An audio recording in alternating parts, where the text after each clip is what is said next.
Bonjour, nous ouvrons aujourd'hui un chapitre qui va paraître peut-être pas très joyeux, puisqu'il s'agit essentiellement de sanctions. Alors là, les lecteurs que nous sommes sont évidemment un peu mal à l'aise parce que reviennent à la mémoire des images d'un Dieu qui punit, un Dieu jaloux de son pouvoir et qui fait peser sur les hommes le joug d'une loi implacable. Si vous n'obéissez pas, vous irez en enfer. Le fameux regard inquisiteur de Dieu sous lequel à l'âge de 11 ans, Jean-Paul Sartre va décider de ne plus jamais paraître au nom de la liberté. Et ma foi, il faut bien admettre que les catéchismes de son époque n'étaient pas exempts d'excès en ce sens, pour des raisons qu'il ne nous revient pas d'analyser ici, et encore moins de juger. En ce qui nous concerne, et pour bien comprendre ce chapitre, je vous rappelle l'importance de la notion du cadre. La vie ne peut se déployer qu'au sein d'un cadre où la vie se reçoit et se transmet. Dès lors, voyez, déborder du cadre, eh bien, c'est recevoir et c'est transmettre la mort.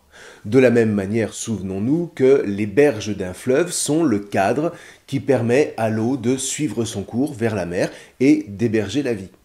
Que l'eau sorte des berges et elle n'est plus alors qu'une masse inerte qui va submerger tout et qui va devenir porteuse de mort. Au demeurant, c'est exactement comme ça que la Bible se réfère à l'eau. Traverser la mer des roseaux, c'était traverser la mort, puisque la mer est une masse d'eau sans rive, en quelque sorte. Alors que se plonger dans l'eau courante d'un ruisseau ou d'une rivière, c'est être plongé dans la vie, et notamment la vie qui purifie. Donc, le Lévitique met en place le cadre de l'élévation à travers les lois des offrandes, l'institution des prêtres et les rites de pureté. Autant de déterminations qui comprenaient elles-mêmes leurs sanctions. Et donc, il est naturel que la loi de sainteté présente maintenant les sanctions qui s'adressent à tout homme inscrit dans l'Alliance. Si tu débordes du cadre, eh bien tu ne pourras pas être élevé par Hachem. D'une certaine manière, pour reprendre les termes du Christ, qui s'élève en sortant du cadre sera abaissé, mais qui s'abaisse en acceptant les règles du cadre, en l'occurrence le cadre du Mishkan, du tabernacle, dit autrement, qui accepte d'obéir aux lois de la vie décrétées par Hachem en vue des noces éternelles, celui-là sera élevé.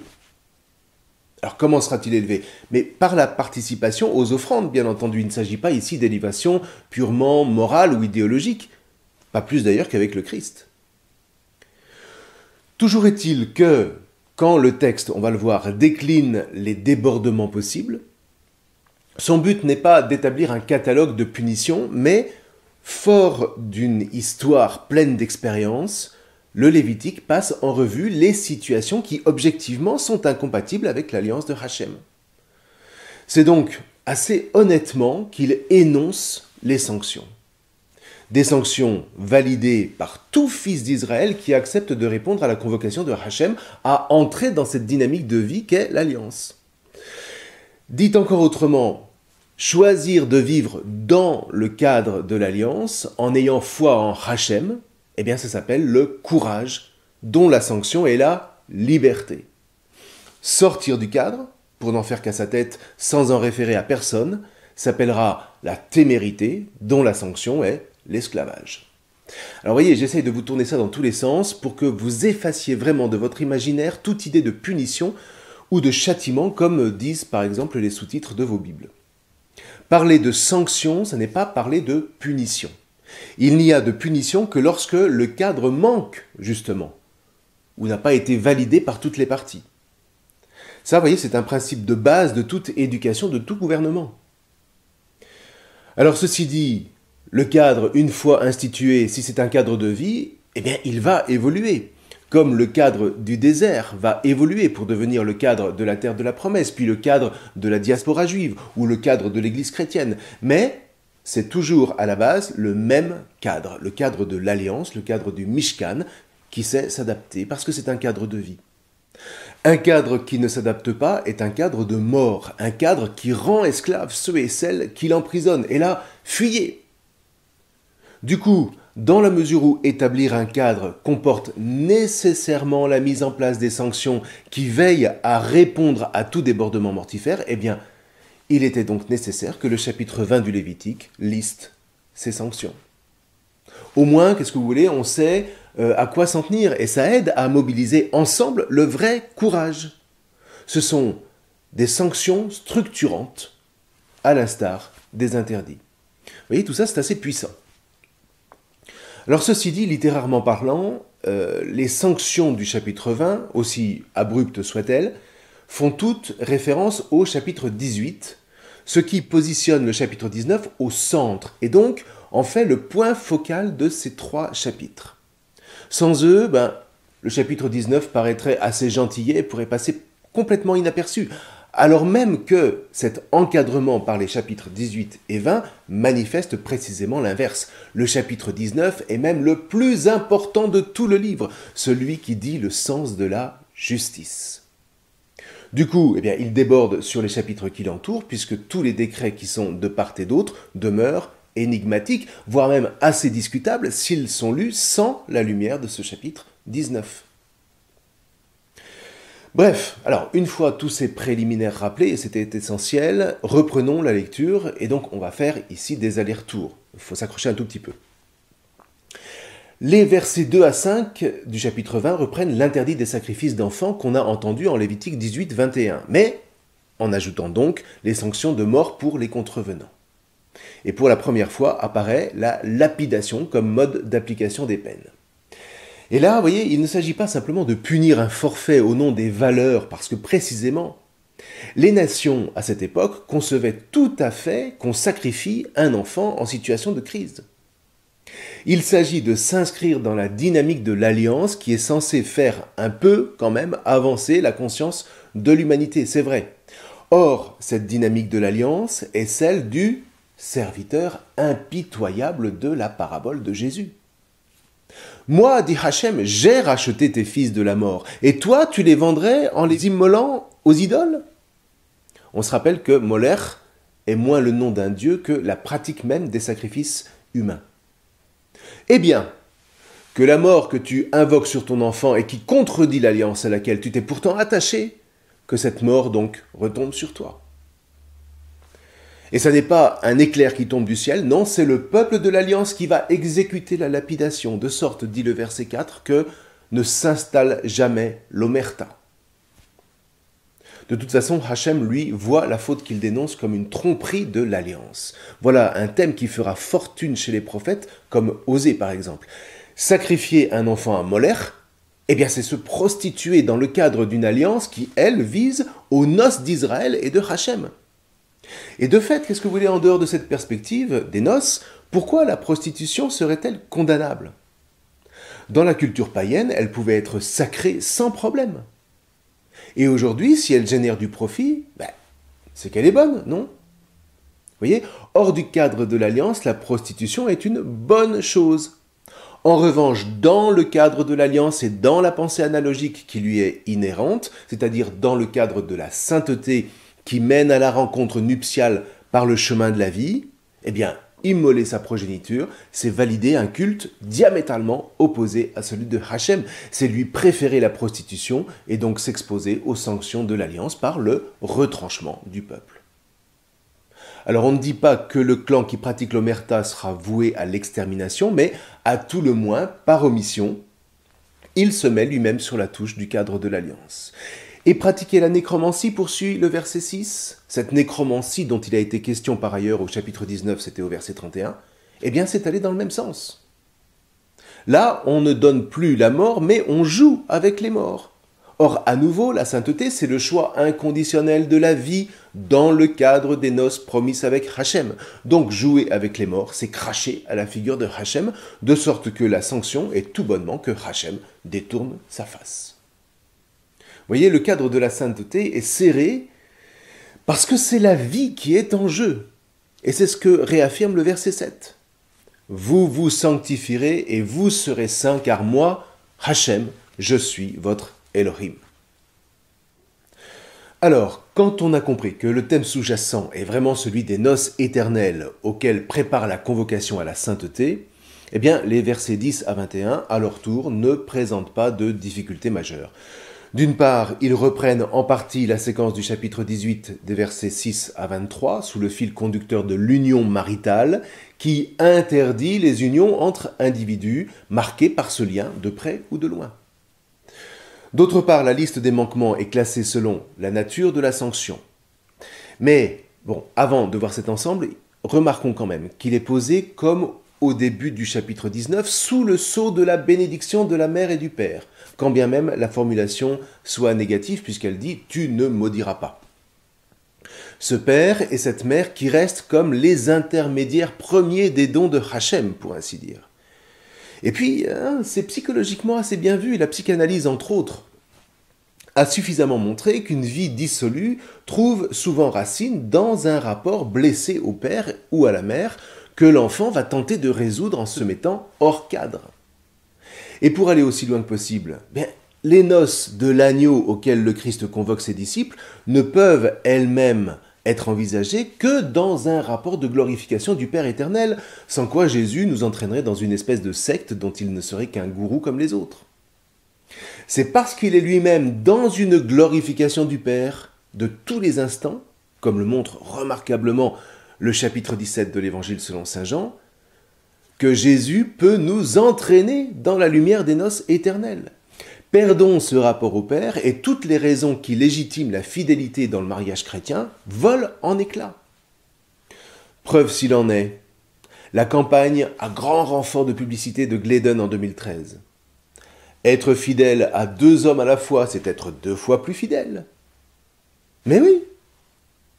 Dans un monde où le profit est devenu la pensée analogique à laquelle se réfère ce qui est bien, allez protester contre de tels slogans. On vous bannira, comme toute société bannit ceux qui n'entrent pas dans son cadre de référence, dans la pensée analogique qui la fédère et qui lui donne sa raison d'être. Vous voyez, il ne s'agit pas seulement de parler de valeurs, il s'agit de savoir dire ce qui les fonde. Et là, c'est tout autre chose. Je crois en l'homme, disent-ils. Certes, mais c'est quoi l'homme? Or, c'est précisément à cette question que tente de répondre la Bible, non pas à coups de slogans, mais à travers une longue et patiente histoire où va se dévoiler peu à peu un grand mystère d'élévation. Et là, c'est tout autre chose que de manier des idées de hauts fonctionnaires qui se considèrent comme les nouveaux dieux et dont l'ONU est constituée en panthéon mondial. Comme quoi, le récit de la tour de Babel n'est pas qu'une petite historiette ringarde. Et le Lévitique, vous voyez, brasse vraiment tout ça. Ce qui compte, c'est de permettre à l'homme de s'élever, d'aller au-delà de la simple jouissance primaire. Il s'agit de permettre de se constituer comme un peuple dont tous sont les membres et répondent à une convocation qui vient du Créateur en personne, et dont la Torah manifeste ici le cadre vital. On peut le rejeter, on peut déclarer que ce Dieu est à bannir des consciences, mais il ne faudra pas venir se plaindre des conséquences. Bref, ceci dit, lisons la suite du chapitre. Dans les versets 10 à 21, il n'est plus question de prostitution, mais d'adultère. On retrouve au verset 13, 15 et 16 la question de la sodomie et de la zoophilie du chapitre 18, versets 22 et 23, on n'y revient pas. Simplement ici, les sanctions sont claires et c'est la mort. L'expression « leur sang est sur eux » que vous allez trouver signifie qu'ils sont les seuls responsables de la sentence. Ceux qui l'exécutent n'en seront pas éclaboussés, c'est-à-dire ils ne seront pas impurs. Alors, au milieu de tout ça, on voit qu'il y a 2 sanctions majeures, la mise à mort et le retranchement, ce que les chrétiens appellent l'excommunication, au sens où les contrevenants ne bénéficient plus des bénédictions de l'élection. Ils ne seront pas mis à mort, mais ils sont comme remis à eux-mêmes, ce qui n'est pas tellement plus enviable. À noter la sanction du verset 14, qui reprend le verset 17 du chapitre 18, c'est très rare, c'est la peine du feu, et pas n'importe quel feu. Il s'agit de cet endroit où l'on brûle ce qui ne peut pas être offert ni être mangé, donc ce qui ne peut pas être élevé. Donc c'est un feu, tout ce qu'il y a de plus profane et purement destructeur. Alors pourquoi une telle sentence? C'est bien parce que l'homme qui épouse la fille et sa mère ensemble brouille complètement les liens intergénérationnels. Dans une société qui ne voit que les profits comme norme légale, ça ne pose aucune difficulté, dans la mesure, comme ils disent, où les individus sont consentants. Mais dans l'alliance où précisément tout se fonde sur la bénédiction, la glorification du père et de la mère, eh bien le fait de ramener la mère et la fille au même plan de génération, en épousant le même homme, c'est plus qu'un inceste, c'est plus qu'une prostitution, plus même qu'une abomination de sodomie, c'est une zimma, un terme qui traduit une pensée délibérée, le plus souvent négative, un affront directement proféré contre Hachem et son dessein dont il ne saurait être question de laisser la moindre trace. Alors encore une fois, ne nous disons pas « quelle violence !» Dire ce qui va se passer si l'un quelconque des fils d'Israël franchit cette frontière ne signifie pas que la chose ait été faite. D'ailleurs, on ne parle jamais de tels événements dans la Bible. Mais la dureté de la sanction est là pour révéler l'ignominie de l'acte au regard de l'anthropologie qui habite la Torah, qui est, je vous le redis encore, une anthropologie d'élévation, une anthropologie de dépassement de la personne et du peuple auquel elle appartient. C'est sûr que dans une anthropologie qui ne fait de l'homme qu'une ressource pour des profits, qu'un type couche avec une mère et sa fille fait plutôt rigoler. On l'envisage même comme une prouesse. Sauf que cette anthropologie ignore l'histoire. Elle vit dans l'instant du plaisir, saisie à la volée. Et puis après, après rien, comme ils disent pour se rassurer. Et oui, rien, parce que plus rien n'a de sens. Or, c'est précisément le présent autant que l'avenir qui préoccupe la Bible et qui lui permet à la lumière de l'Alliance de traverser une histoire qui, elle, a du sens. Quant à l'expression « il portera sa faute », avon, elle signifie qu'il ne peut jamais s'agir dans ces différents cas d'un manquement involontaire qui pourrait être racheté par une offrande pour les manquements. À tout le moins, il faudra une offrande pour les délits, et là, je vous reporte à la vidéo sur le chapitre 4 où cette question a été traitée. Les versets 22 à 27 forment quant à eux une longue exhortation finale, d'abord une opposition franche entre Israël et les nations, au versets 23 et 24. L'opposition à bien regarder ne porte pas tant sur l'agir en lui-même que sur le choix du commandement auquel obéir. Vous voyez, si Hachem a pris les nations en dégoût, c'est parce que leurs commandements sont en porte-à-faux avec ceux de Hachem. C'est très intéressant parce que ça dit une réalité anthropologique assez basique. Je n'agis que par rapport à un commandement qui m'a été impéré et auquel j'adhère. Ce qui veut dire que mon agir, mon action si vous préférez, dit le commandement auquel j'obéis, et donc la souveraineté à laquelle je me soumets. Nos hauts fonctionnaires pourront toujours brailler qu'ils agissent librement. En réalité, c'est toujours en référence à une loi, à un commandement du système auquel ils ont choisi de s'assujettir. Et c'est ce choix qui pose la différence. Alors évidemment, cette distinction vaut pour les chrétiens. Leur agir et non leur discours témoignent de ce ou de celui à qui ils ont choisi de faire allégeance et dont ils sont, par le fait même, les témoins. Quant à la promesse de la première partie du verset 24, c'est la bénédiction faite à Abraham en Genèse 12. Au milieu de tous ces préceptes, on n'oublie pas la lignée fondamentale de la Torah. La terre reste promise, elle a été promise à Abraham et elle le restera, mais non pas comme un héritage statique, comme un héritage dynamique. Même installé sur cette terre, y subsister dépendra des commandements auxquels Israël choisira d'obéir, entre ceux des nations et ceux de Hachem. D'où la suite du verset 24 au verset 26, ce n'est pas Israël qui se donne à lui-même les règles de sa subsistance, mais c'est Hachem. Règles par lesquelles il a créé Israël, puisque le verbe badal, c'est le verbe par lequel Dieu a créé le monde en séparant les éléments, la terre, la mer, les eaux d'en bas, les eaux d'en haut, etc., etc. La sainteté procède de cette séparation créatrice, une séparation que le peuple est convoqué à assumer pour se différencier des nations. Vous voyez qu'on n'a jamais oublié ce thème principal qui marque tous ces chapitres. Alors pour terminer, le verset 27 va revenir à la question des nécromants et des devins qu'on a vu au verset 6 du même chapitre. La sentence fait quant à elle inclusion avec le verset 2 concernant la lapidation, ce qui signifie bien là encore qu'il s'agit de se tourner vers d'autres puissances spirituelles que Hachem. Ce qui est aussi grave que la pratique des sacrifices humains, à savoir le jeu avec la mort, le jeu avec les morts. Ce qui veut dire que les ensembles 1 à 8 et 22 à 27 sont parallèles. Du coup, ça nous oblige à chercher le centre de ce chapitre qui s'avère être constitué des versets 15 et 16. Précisément la différenciation entre l'homme, la femme et la bête. Ce qui veut dire que l'homme et la femme, dans le cadre de l'alliance, ne sauraient réduire leur animalité à une simple bestialité, pas plus qu'ils ne sauraient ajuster leur vie sur un rapport avec les morts. Ils sont donc irréductiblement convoqués en tant que fils et filles d'Israël à la sainteté qui seule, redisons-le, rend libre pour pouvoir s'attacher à Hachem dans une relation nuptiale et devenir pleinement soi en s'élevant vers Hachem. Hors de cette trajectoire ascensionnelle, l'homme est saisi dans le mouvement inverse et choit inexorablement dans la bestialité la plus obscure qui soit. Et pour ne pas y basculer, eh bien, il faut choisir de s'élever, c'est comme la bicyclette. Il faut pédaler pour ne pas tomber. L'état statique n'existe pas en matière de vélo. Alors, ça ne surprend personne concernant les vélos. Pourquoi devrions-nous être surpris en ce qui concerne la vocation de l'homme ? Donc voilà, le cadre est net, il est concret, il est charnel, il ne suffit pas d'appeler à la sainteté, il faut encore structurer le cadre par des interdits qui permettent d'éviter les pièges et de se mettre au service exclusif de la vie.